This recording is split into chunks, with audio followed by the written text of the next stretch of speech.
نیت شادی کے اندر اچھی صحبت کا پہلا پہلو یہ ہے کہ ایک مسلمان کو ہمیشہ اپنے شریک حیات کے لیے نیک نیت رکھنا چاہیے۔ شادی شدہ جوڑے کے لیے یہ ممکن نہیں ہے کہ وہ ایک دوسرے کے ساتھ حسن سلوک کریں اور ایک دوسرے کے لیے نیک نیتی کے بغیر ایک ساتھ خوش رہیں۔ باب 2 البقرہ آیت 231۔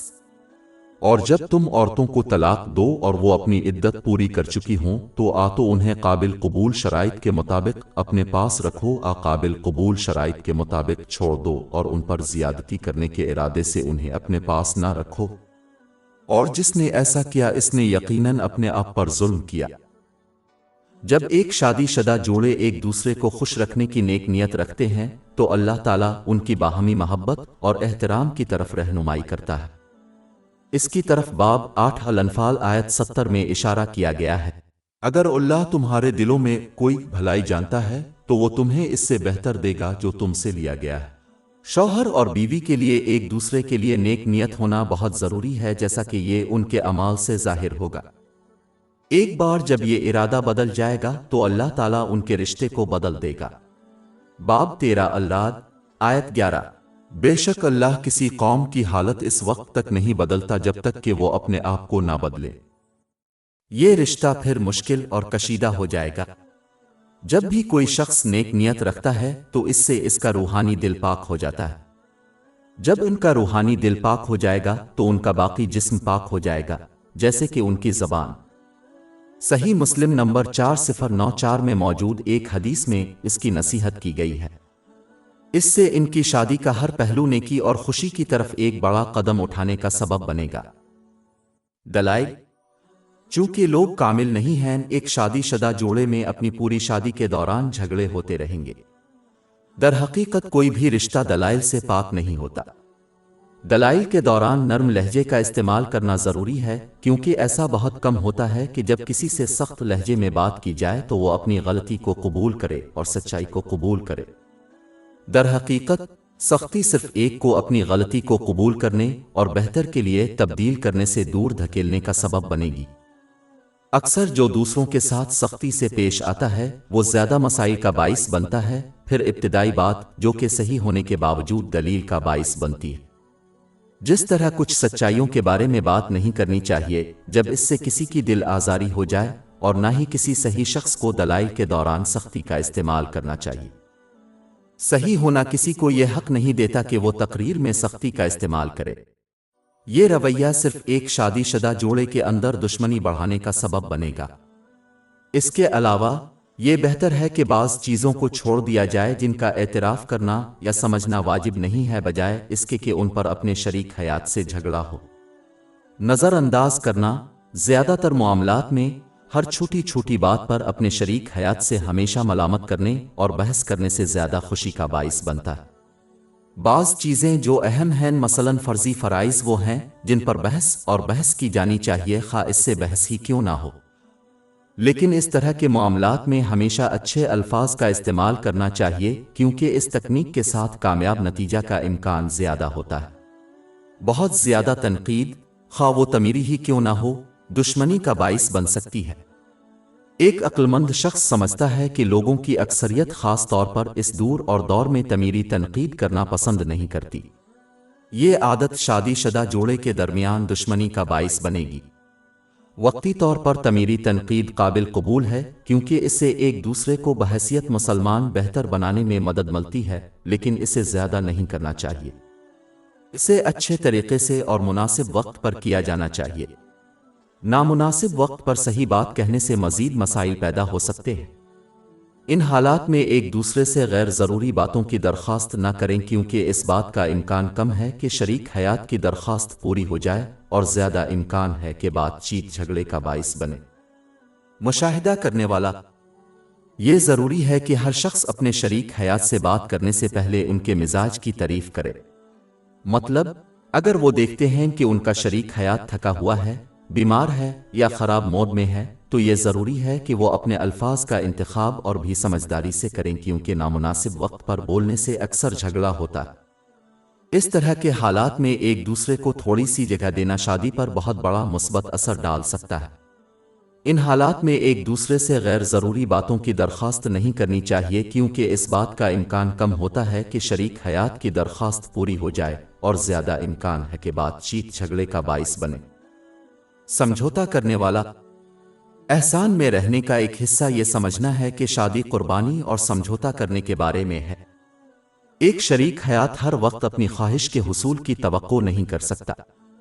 شادی دینے اور لینے کا رشتہ ہے۔ زیادہ تر معاملات میں جتنا زیادہ ہمت ہاریں گے اور اپنی شریک حیات کے لیے قربانیاں دیں گے، وہ اتنی ہی زیادہ تعریف کریں گے اور بدلے میں ان کے لیے قربانیاں دیں گے۔ شکر گزاری۔ درخواستیں پوری ہونے پر میاں بیوی دونوں کے لیے ایک دوسرے کی تعریف کرنا ضروری ہے۔ حالانکہ نعمتوں کا سرچشمہ اللہ تعالیٰ ہی ہے، اکیلا نہیں، لیکن حضور نبی اکرم صلی اللہ علیہ وآلہ وسلم نے سنن ابو داؤد نمبر 4811 میں موجود ایک حدیث میں تنبیہ کی ہے کہ جو کوئی لوگوں کا شکر ادا کرنے والا اللہ تعالیٰ کا شکر ادا نہیں کر سکتا۔ اس کی وجہ یہ ہے کہ اگرچہ نعمت کا سرچشمہ اللہ تعالیٰ اکیلا ہے، پھر بھی اس نے نعمت پہنچانے کے لیے ایک ہستی کو بطور ذریعہ چنا ہے۔ اس لیے ذریعہ کا شکریہ ادا کرنا در حقیقت نعمت کے منبع کا شکریہ ادا کرنے کا ایک بالواسطہ طریقہ ہے۔ بادشاہوں کے سفیروں کو اسی لیے عزت دی جاتی ہے۔ قرآن پاک کے مطابق جب کوئی اللہ تعالیٰ کا شکر ادا کرتا ہے تو اس کی وجہ سے اسے مزید نعمتیں ملتی ہیں۔ باب 14 ابراہیم آیت 7۔ اور یاد کرو جب تمہارے رب نے اعلان کیا کہ اگر تم شکر کرو گے تو میں تم پر ضرور اضافہ کروں گا۔ اللہ تعالیٰ کی طرف سے کسی کو زیادہ نعمتیں فراہم کرنے کا ایک طریقہ یہ ہے کہ جب وہ اللہ تعالیٰ اور اس نعمت کو پہنچانے والے کا شکر ادا کرتا ہے۔ لہذا شادی شدہ جوڑے کی صورت میں ایک دوسرے کا شکر ادا کرنا ان کے لیے ایک دوسرے کی حاجتیں پوری کرنے کا سبب بنے گا، جس سے برکتوں میں اضافہ ہوگا۔ گھر کے کام۔ شادی میں حسن سلوک کا ایک پہلو یہ ہے کہ ہر میاں بیوی گھر کے کاموں میں ایک دوسرے کی مدد کرے۔ در حقیقت حضور نبی اکرم صلی اللہ علیہ وآلہ وسلم گھر کے کاموں میں اپنے اہل خانہ کی مدد کرتے تھے، جس سے یہ ثابت ہوتا تھا کہ یہ کام صنفی غیر جانبدار ہے۔ اس کی تصدیق صحیح بخاری نمبر 6039 میں موجود ایک حدیث سے ہوتی ہے۔ لیکن یہ بات ذہن نشین کرنا ضروری ہے کہ ایک مسلمان کو چاہیے کہ وہ صحیح طریقے سے حضور نبی اکرم صلی اللہ علیہ وآلہ وسلم کی سنت پر عمل کرے، نہ کہ اپنی ذات کی پیروی کرے۔ ارمان۔ اس حدیث میں واضح اضافہ ہے کہ جب فرض نماز کا وقت ہوتا تو مسجد کی طرف روانہ ہوتے۔ اس سے صاف ظاہر ہوتا ہے کہ گھر کے کاموں میں مدد کرنا ضروری ہے، لیکن مسجد میں جماعت کے ساتھ فرض نماز زیادہ ضروری ہے۔ ہر روایت کو ترجیح دی جاتی ہے اور کسی کو اس ترتیب پر صحیح طریقے سے عمل کرنا چاہیے، نہ کہ وہ کون سی روایات کی پیروی کرنا چاہتے ہیں۔ مہربان تقریر۔ نکاح میں اچھی صحبت سے متعلق دوسرا پہلو اس کی گفتگو ہے۔ جیسا کہ کسی کی نیت اچھی صحبت کا ایک اندرونی پہلو ہے، اچھی بات اچھی صحبت کا بیرونی پہلو ہے۔ میاں بیوی دونوں کو ایک دوسرے سے بات کرنے میں اللہ تعالیٰ سے ڈرنا چاہیے۔ اس خوبی کے بغیر شادی کامیاب نہیں ہو سکتی۔ زیادہ تر طلاقیں بولنے پر قابو نہ رکھنے کی وجہ سے ہوتی ہیں۔ کسی شخص کے کہے ہوئے الفاظ واپس نہیں لیے جا سکتے، اس لیے شادی شدہ جوڑوں کے لیے یہ ضروری ہے کہ وہ بولنے سے پہلے سوچیں، کیونکہ الفاظ بعض اوقات جسمانی اعمال سے زیادہ دیر پا درد کا باعث بن سکتے ہیں۔ انہیں صحیح مسلم نمبر 176 میں موجود حضور نبی اکرم صلی اللہ علیہ وآلہ وسلم کی ہمہ جہت اور دور رس حدیث پر عمل کرنا چاہیے۔ یہ مشورہ دیتا ہے کہ انسان کو اچھی بات کہنی چاہیے یا خاموش رہنا چاہیے۔ باب 33 الاحزاب آیت 70۔ اے لوگو جو ایمان لائے ہو، اللہ سے ڈرو اور انصاف کی بات کہو۔ اچھے الفاظ شادی شدہ جوڑے کو دنیا اور آخرت میں فائدہ پہنچاتے ہیں، جبکہ برے الفاظ نہ صرف ان کی ازدواجی زندگی پر برا اثر ڈالیں گے بلکہ یہ اگلے جہان میں برائی کا باعث بنیں گے۔ مثال کے طور پر حضور نبی اکرم صلی اللہ علیہ وآلہ وسلم نے جامع ترمذی نمبر 2314 میں پائی جانے والی ایک حدیث میں ایک مرتبہ تنبیہ کی ہے کہ قیامت کے دن کسی شخص کو جہنم میں گرانے کے لیے صرف ایک برے لفظ کی ضرورت ہے۔ دن جب ایک شادی شدہ جوڑا ایک دوسرے کو فون کرتا ہے تو اچھی گفتگو کا استعمال کرنا چاہیے۔ یہ ضروری ہے کہ وہ صرف ایک دوسرے کو اچھے انداز میں حوالہ دیں۔ حالانکہ حق پر قائم رہتے ہوئے مذاق کرنا اسلام میں ناجائز نہیں ہے۔ شادی شدہ جوڑے کے لیے بہتر ہے کہ وہ ایک دوسرے کو برا نام نہ دیں۔ بھلے ہی جوڑے کو یہ ایک مذاق نظر آئے، لیکن ایک وقت ضرور آئے گا جب ان میں سے کوئی بھی مذاق کے موڈ میں نہیں ہوگا، اور اس وقت انہیں اس لقب سے پکارنا ان پر غصہ ہی آئے گا۔ لہذا بہتر ہے کہ ہمیشہ ایک دوسرے سے حسن سلوک سے رجوع کیا جائے، اور خاص طور پر دوسروں کے سامنے شائستگی کو برقرار رکھا جائے۔ ایک دوسرے کو تنزیہ انداز میں مخاطب کرنا صرف دشمنی کا باعث بنتا ہے۔ وقت کے ساتھ ساتھ یہ دشمنی بڑھ سکتی ہے، یہاں تک کہ یہ جھگڑے اور یہاں تک کہ طلاق کی وجہ بن جاتی ہے۔ یہ انسانی فطرت ہے کہ وہ لوگوں کے ساتھ اسی طرح کا رد عمل ظاہر کرتا ہے جس طرح ان کے ساتھ سلوک کیا جاتا ہے۔ اگر کوئی دوسروں سے بات کرتے وقت مہربانی کا مظاہرہ کرتا ہے تو وہ عام طور پر یہ پائے گا کہ دوسرے بھی ان کے ساتھ نرمی سے بات کرتے ہیں۔ یہ شادی شدہ جوڑوں پر اور بھی زیادہ لاگو ہوتا ہے۔ جب شادی شدہ جوڑے ایک دوسرے سے کچھ مانگتے ہیں تو گفتگو میں نرمی کا بھی استعمال کیا جانا چاہیے۔ شوہر کو حکم کے مطابق کسی چیز کی درخواست نہیں کرنی چاہیے تاکہ اس کی بیوی کو یہ لگے کہ وہ بیوی سے زیادہ خادم ہے۔ عام طور پر دیکھا جاتا ہے کہ جب کوئی شخص کسی چیز کی درخواست مہربان طریقے سے کرتا ہے تو نہ صرف اس کے حاصل کرنے کا زیادہ امکان ہوتا ہے، بلکہ دوسرے شخص کو اپنی ضرورت پوری کرنے میں اس سے زیادہ خوشی ہوتی ہے کہ اس نے سخت اور حکم کے ساتھ کسی چیز کی درخواست کی۔ بیوی کو بھی چاہیے کہ وہ اپنے شوہر پر زیادہ بوجھ ڈالے بغیر یا بہت زیادہ مطالبہ کیے بغیر، خاص طور پر جب وہ چیز ضروری نہ ہو، نرمی سے درخواست کرے۔ ایک بیوی کو زیادہ امکان ہے کہ وہ اپنی درخواست کو پورا کرنے میں ہچکچاتے ہوئے اپنے شوہر کو حقیر کہنے اور اس کے تئیں اس کے جذبات پر سوال کرنے کے بجائے اچھے انداز میں پوچھے تو وہ اس کی درخواست کرے گی۔ میاں بیوی کی فرمائش پوری نہ ہونے پر ناراض ہو کر سخت الفاظ نہ بولیں۔ کبھی کبھی کسی شخص کی درخواست قبول کرنے سے پہلے تھوڑا سا وقت درکار ہوتا ہے۔ انہیں کبھی بھی ماضی کے مقدمات کو سامنے نہیں لانا چاہیے جہاں ان کی درخواست پوری نہیں ہوئی تھی، اور نہ ہی انہیں یہ دعویٰ کرنا چاہیے کہ ان کی شریک حیات کو ان کی کوئی پرواہ نہیں ہے۔ یہ صرف دلائل کی طرف لے جاتا ہے اور صرف شریک حیات کو ان کی درخواست سے دور رکھے گا۔ یہ نوٹ کرنا ضروری ہے کہ شادی پر جھگڑوں اور تناؤ سے بچنے کے لیے میاں بیوی میں سے کسی کو بھی اپنے شریک حیات سے بہت سی غیر ضروری چیزوں کی درخواست نہیں کرنی چاہیے۔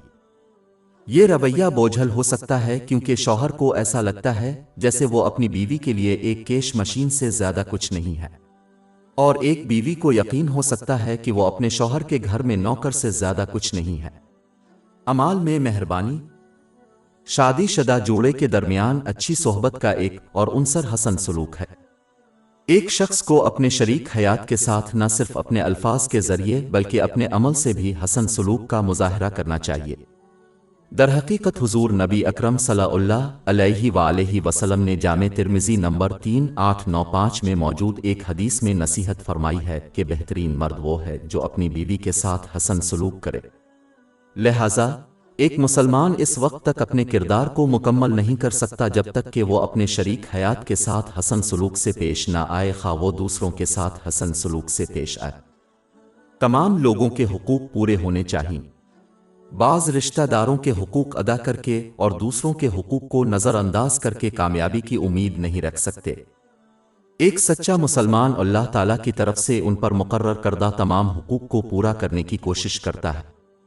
جامع ترمذی نمبر 2003 میں موجود حدیث میں حضور نبی اکرم صلی اللہ علیہ وآلہ وسلم نے نصیحت فرمائی کہ قیامت کے ترازو میں سب سے بھاری چیز حسن اخلاق ہوگی۔ لہذا مسلمانوں کے لیے ضروری ہے کہ وہ خاص طور پر اپنے رشتہ داروں جیسے اپنے شریک حیات کے ساتھ یہ رویہ اختیار کرے۔ بیرونی دنیا کے ساتھ حسن سلوک کرنا اور اپنے ہی خاندان کے ساتھ جیسا کہ شریک حیات کے ساتھ بدتمیزی کرنا سری منافقت ہے۔ یہ شخص صرف اپنی خواہشات پر عمل پیرا ہے، اسلامی تعلیمات پر نہیں۔ یہ دو چہرے والے آخرکار اس دنیا میں بے نقاب ہوں گے اور ذلیل ہوں گے، اور آخرت میں انہیں بہت بڑا عذاب ملے گا بشرطے کہ وہ سچے دل سے توبہ نہ کریں، نظر انداز کریں اور معاف کریں۔ حسن سلوک کا ایک اور پہلو ہر مسلمان کے لیے یہ ہے کہ وہ اپنے ذہنوں سے شادی کی کہانیوں کی تصویروں کو نکال دے، کیونکہ کوئی بھی ایک کامل شخص شریک حیات نہیں ہوتا۔ انہیں اس کے بجائے سمجھنا چاہیے کہ جس طرح وہ کامل سے دور ہیں اسی طرح دوسرے بھی ہیں۔